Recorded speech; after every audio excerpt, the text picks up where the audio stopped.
It's a pleasure to be with you. The title of this talk is Public Health and Disasters, Engagement and Resilience. There are no disclosures for this presentation. The objectives for this session include understand the difference between relief and development, be able to describe the 4 phases of disasters, list the role of public health in each of the 4 phases of disasters, describe the public health response in the emergency and relief phase of disasters, understand the myths and realities of disasters, understand the important role of the incident command system and incident commander in effective disaster response, be able to list the general duration of each phase of the disaster cycle, describe the relationship of community engagement and resilience, describe the 5 portions of resilience-based assessment.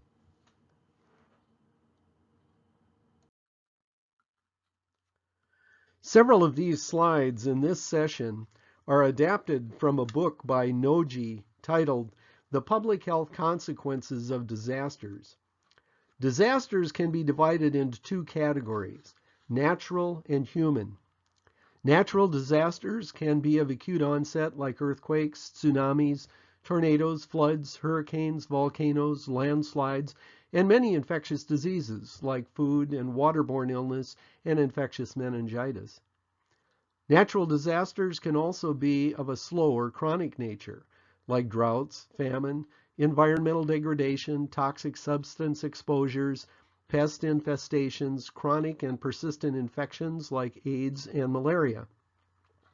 Human-generated disasters include complex disasters like wars, resulting in refugees and their associated challenges, technological disasters like those associated with system failures, chemical and radiologic events, transportation disasters like vehicular crashes, and material shortage disasters like those associated with famine due to poor farming practices and poor political decisions regarding healthcare systems, and desertification and deforestation. Disasters will likely worsen in the future, particularly in the developing world, due to human vulnerability associated with increased poverty and social inequality, urbanization causing concentration of higher risk population groups, environmental degradation, and rapid population growth. Industrialized countries like the United States are better buffered from the effects of disasters by the following: ability to forecast natural events, enforcement of strict codes for fire and seismic construction, the existence of functional communications networks, emergency medical service systems, contingency planning, and redundancy of services and systems. Let's briefly discuss the difference between relief and development and consider how this relates to disaster response strategies. Relief can often be defined by the following attributes. Relief is generally short-term, heavily reliant on outside resources, resulting in external ownership of that process. Relief is also associated with the early phases of emergency or disaster situations. Relief can create dependency if not transitioned appropriately to community ownership, since it does things to and for people.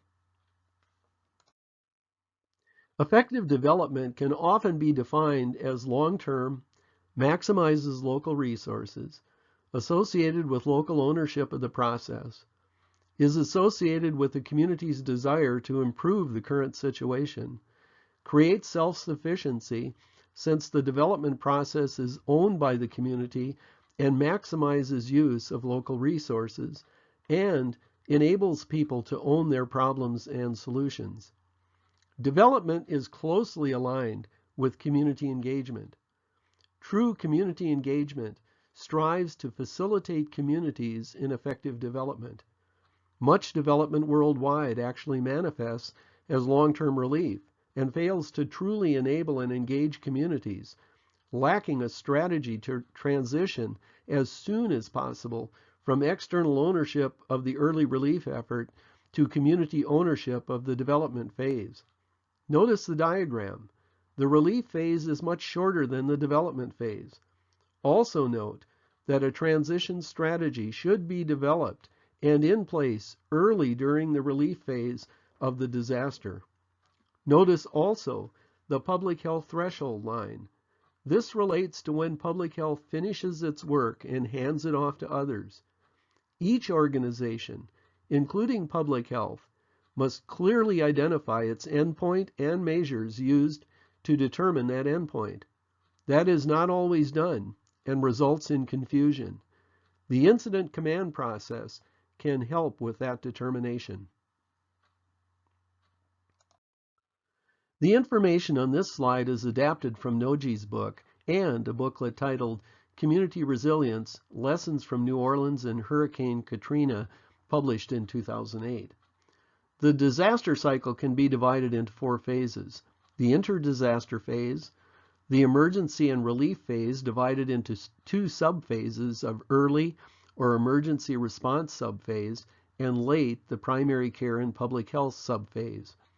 The 3rd phase is restoration, and the 4th phase is the reconstruction, rehabilitation, and betterment phase. The inter-disaster phase is a time for public health to facilitate communities in the community engagement process, including developing community-level strategic disaster plans. The early subphase of the emergency and relief phase relates to services like emergency medical response, trauma care, search and rescue, establishment of emergency communications, relocation of vulnerable individuals, and removal of the dead. The late subphase of the emergency and relief phase relates to the provision of primary medical care and public health disaster interventions and services. There is a major role for public health in the emergency relief and response phase through the Public Health Emergency Preparedness and Response programs. The restoration phase is where normal services are restored. The reconstruction, rehabilitation, and betterment phase is where community development takes place. Traditional state and local public health programs that improve overall health and wellness of community members should be intimately involved with communities during the restoration, reconstruction, rehabilitation, and betterment phases. So public health is involved throughout all these phases, but in different capacities. This slide is a visual summarization of public health activities related to the 4 disaster phases. The inter-disaster phase is the time for public health to facilitate community engagement, fostering and enriching community ownership of their problems and solutions. The emergency relief phase is where public health emergency preparedness and response programs function. The incident command is an essential tool used in this phase. The restoration, reconstruction, rehabilitation, and betterment phases are where state and local public health programs like community health, immunization, regulatory programs, population-based prevention programs coordinate and collaborate with communities to improve the overall health and wellness of all members. One last point on this slide is that public health should develop a comprehensive public health strategic disaster plan, including local and state public health, that not only includes the emergency and relief phase led by the Emergency Preparedness and Response Program, but also covers community engagement, strategic planning during the inter-disaster phase, and how public health prevention programs can augment plans for effective disaster response. The latter may include strategic planning to support rural grocery stores to assure adequate local food supplies for a prolonged natural disaster like blizzards, or plans to assure individuals on chronic medications have at least a 2-week supply on hand, etc.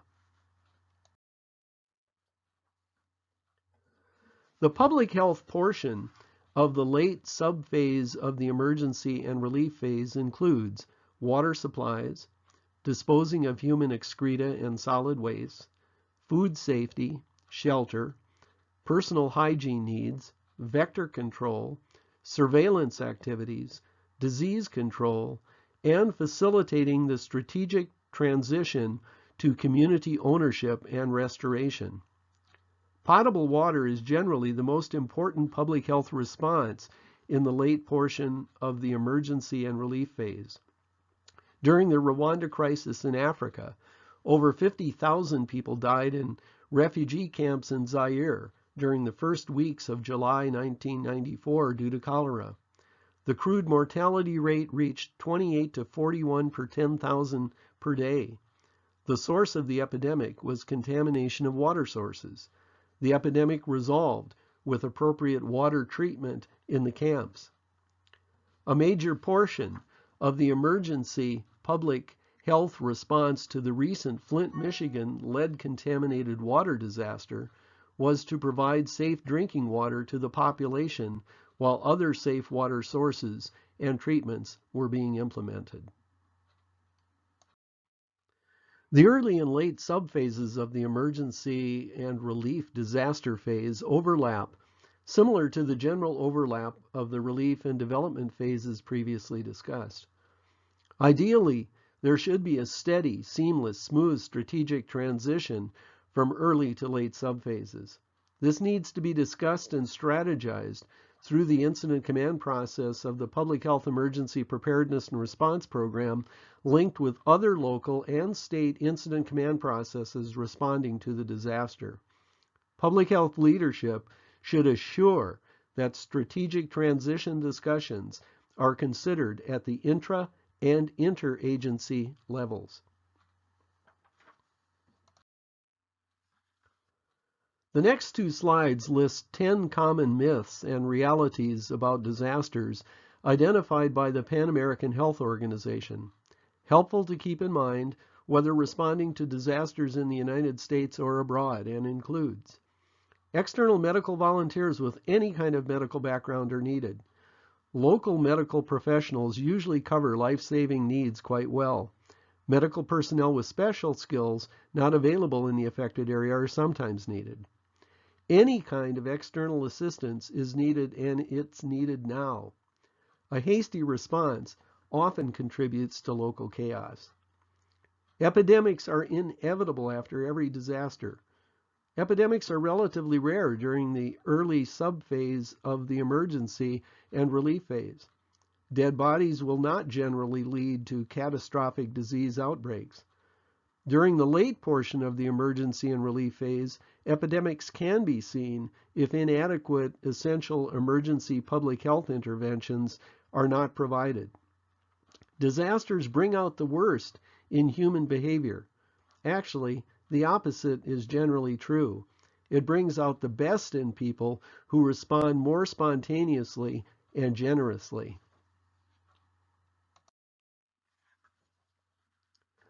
The affected population is too shocked and helpless to take responsibility for its own survival. Many people find new strength during an emergency and respond vigorously. External responders need to facilitate the local response effort, doing things with them as possible and not just to them. Disasters are random killers. Disasters actually affect the vulnerable people in a population the most: the poor, women, children, and the elderly. These are the demographic groups that need special consideration in disasters. Locating disaster victims in temporary settlements is the best alternative. This is usually not true and should be considered as a last alternative. Using limited funds to buy building materials for permanent construction and reconstruction versus temporary shelters like tents is generally recommended. Food aid is always required for natural disasters. Food is often not a major concern except in major floods and disasters associated with displacement of populations. Clothing is always needed by victims of a disaster. Used clothing is almost never needed. Donated clothing is often inappropriate and, though accepted, not worn. Things are back to normal in a few weeks. Acute disasters are long-term events lasting years. The needs and shortages become more pressing weeks, months, and years after the disaster occurrence, commonly extending for years, long after the press and cameras have moved on to other stories. Incident command is extremely important in responding to disasters. The incident commander is in charge. If you are not the incident commander, even if you're the head of an agency, you need to submit to the direction and orders of the incident commander. If not, the response will be less effective. This slide provides some general time considerations regarding disasters. Generally, the emergency and relief phase of most disasters lasts about 1 month, 1 to 2 weeks in the early subphase, and 2 to 3 weeks in the late subphase. The restoration phase generally lasts 10 times longer than the emergency and relief phase, or about 10 to 12 months. The reconstruction, rehabilitation, and betterment phase lasts approximately 10 times the duration of the restoration phase, or approximately 10 years. Major disasters are not short-term events, but last for years, long after the cameras and short-term response teams have gone home. The restoration and reconstruction, rehabilitation, and betterment phases often require more resources, flexibility, and creativity than the emergency and relief phase. These latter phases are the time for engaged communities to do what they do best in their own unique ways. This is the area of community resilience. Facilitating communities to truly engage in the inter-disaster phase will dramatically help enhance community resilience when disaster strikes. This is a key point. Disaster response is the time for a previously engaged community to do its work, and not the best time for a facilitator to engage a community. The best time to engage the community is in the inter-disaster phase. From my perspective, it's impossible to have true community resilience without community engagement. Some experts define resilience as the interaction of 4 dimensions: community resources, people, community organizations, and community process. The community process dimension relates to community engagement, groups of people owning their problems and solutions and capable of adequately organizing people, resources, and community organizations. After Hurricane Katrina, 1.2 million people evacuated New Orleans. There were only 130,000 people left in the city. The people were gone. The city was a shell. There were few communities left. Community organizations lost their membership. Many community leaders, both formal and informal, did not return. There can be no community resilience where there is no community engagement. There can be no community engagement where there is no community.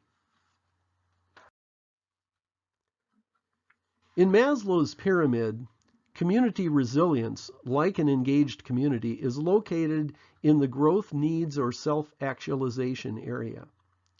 This is the area of creativity, flexibility, and adaptability. This is where communities capitalize on the unique abilities of members, search for meaning, plan for the future, and develop community capacity. Growth needs or self-actualization primarily comes into focus when lower deficiency needs are mainly satisfied. The base of deficiency needs, physiologic needs, and safety and security often require intensive disaster relief efforts, and if done well with appropriate transitions to an engaged, resilient community, can markedly expedite recovery. Resilience was also defined by McGuire and Cartwright in 2008 as the relationship between two components, vulnerabilities and adaptive capacity. Vulnerability can be defined in three different ways: physical vulnerability, vulnerability as a state, and vulnerability as one component of a response. Vulnerability to the physical aspects of a threat itself would include geography of the region, including location of the community. How close is the community to an active volcano, fault line, river, etc.? Disaster frequency. How many hurricanes or tornadoes in a season? Magnitude. How severe are the earthquakes or tornadoes? Timing of the event. How much flood water over what period of time? And the intensity of the threat. How likely is this to happen in the near future? How much social disruption will this cause locally and beyond? How many people could be involved?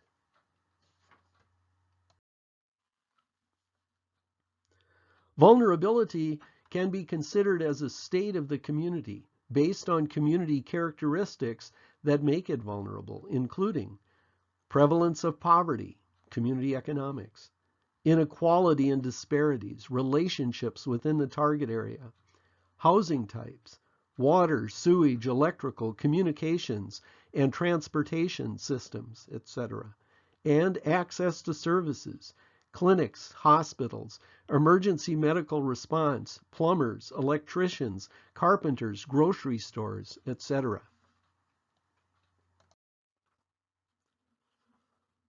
Vulnerability can also be considered as one component of a community's ability or process a community uses to respond to a disaster.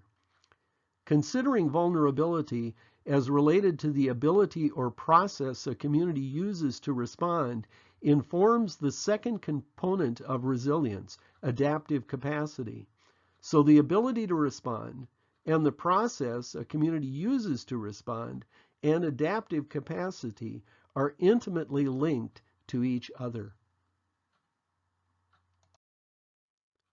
Let's briefly discuss adaptive capacity. Adaptive communities have been defined by the following attributes: adequate ability to cope, ability to act effectively, plan for redundancy, exhibit flexibility and creativity, and realize that change is inevitable. Adaptive capacity is often defined as the ability of the community to modify or change its behaviors to better cope with a disaster. It relates to the actions communities employ to effectively respond. Adaptive communities understand the importance of redundancy in planning, having alternate plans and resources available, communications, emergency medical services, evacuation plans, etc. Colin Powell said that no battle plan survives engagement with the enemy, emphasizing the importance of flexibility, creativity, and redundancy in planning. Back to Maslow's pyramid that we discussed earlier. Adaptive, engaged, resilient communities have most of their basic needs met and express the attributes listed on this slide, since they can operate in the top area of the pyramid, self-actualization. Yet even engaged communities after a major disaster need significant external help to reestablish basic physiologic security and safety needs. But after that has been effectively accomplished during the emergency and relief phase, they are able to tap into their adaptive, resilient community process to restore, reconstruct, rehabilitate, and better their situation. Facilitating community engagement during the inter-disaster phase is key for resilience after a disaster event. This facilitation of community engagement is a major role for public health in disaster response and would help in almost all other public health prevention programs. Change dictated by disaster response is an opportunity for positive change in resilient communities. External disaster relief partners should, as rapidly as possible, transition from relief to development, encouraging the community engagement part of the response. Good judgment and wisdom is required to determine the best time to transition. Appropriate approaches, doing things to and for people, the deficit approach, that was effective and absolutely necessary early in a disaster, while meeting the immediate deficiency needs of a community, may not be appropriate during the recovery phase and beyond, when transition to community ownership, releasing an engaged community, doing things with people is needed. It's false to assume that individuals lose control when facing an extreme hazard and necessarily relinquish management to large bureaucracies. Generally, community members respond vigorously during disasters and crises. Therefore, even during the relief phase, community members need to be empowered to the extent possible. During Hurricane Katrina, many survived due to the ad hoc volunteer response of community members, days before other state and federal resources were mobilized. If the deficit approach, doing things to and for people, is continued into the recovery and resilient phase, community work often becomes more like community coercion than community engagement, which seldom, if ever, results in community ownership, is more costly, associated with a higher risk of failure, and creates dependence, not resilience. Disaster response is often and necessarily associated with the infusion of external funds into the affected area. External funding usually brings external controls and can undermine community ownership. Communities should be involved, engaged, and in control as much as possible during a response. This particularly applies to the area of resilience, restoration, reconstruction, rehabilitation, and betterment. A key point from the Katrina disaster, there was a slower recovery when activities were driven from elected leadership, top down, versus engaging the community, bottom up, during the later stages of disaster recovery and resilience. Formal leadership support is important, but truly engaging the community is essential for a resilient response. Community resilience may then be considered as an equation. Community resilience equals physical vulnerability plus community characteristics, including resources, plus community adaptability. Just having adequate resources is no guarantee of community resilience. A community's ability to adequately respond, adapt, and act as an engaged community is key to true resilience. It's often helpful to perform a community resilience-based assessment described by McGuire and Cartwright in 2008, including define the issue, community history, community vulnerabilities, community resources, and adaptive capacities.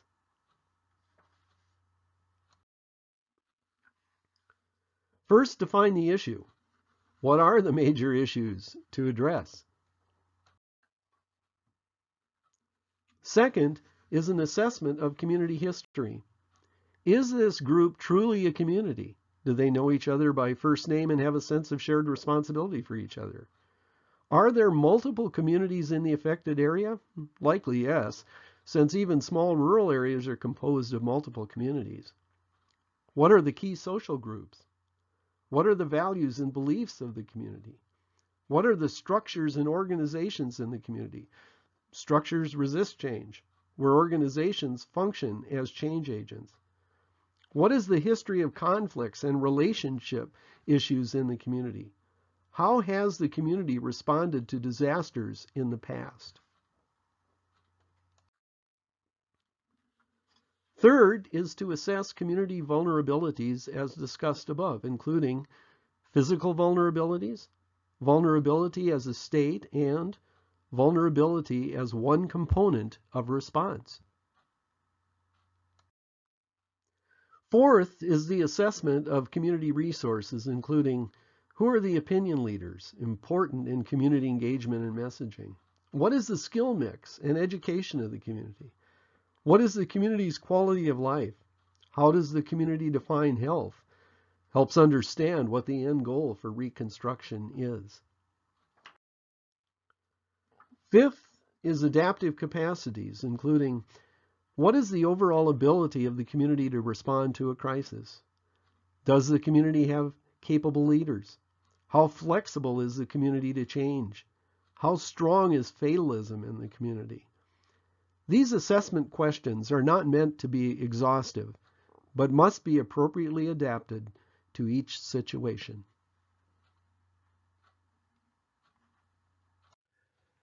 In summary, disasters will likely worsen in the future due to human vulnerabilities, urbanization, environmental degradation, and rapid population growth. Public health has major roles in the inter-disaster and emergency relief disaster phases. Providing potable water is an important function for public health during disasters. A smooth transition from the early to the late emergency relief phases must be planned for. Total recovery from a major disaster may take up to 10 years or more. Community resilience is directly related to community engagement. Take your public health practice skills to the next level. Our specialized certificate courses give you an opportunity to work systematically through a public health topic and demonstrate your understanding of that material in a capstone project. Learn more and sign up at ndphtn.com/certificates.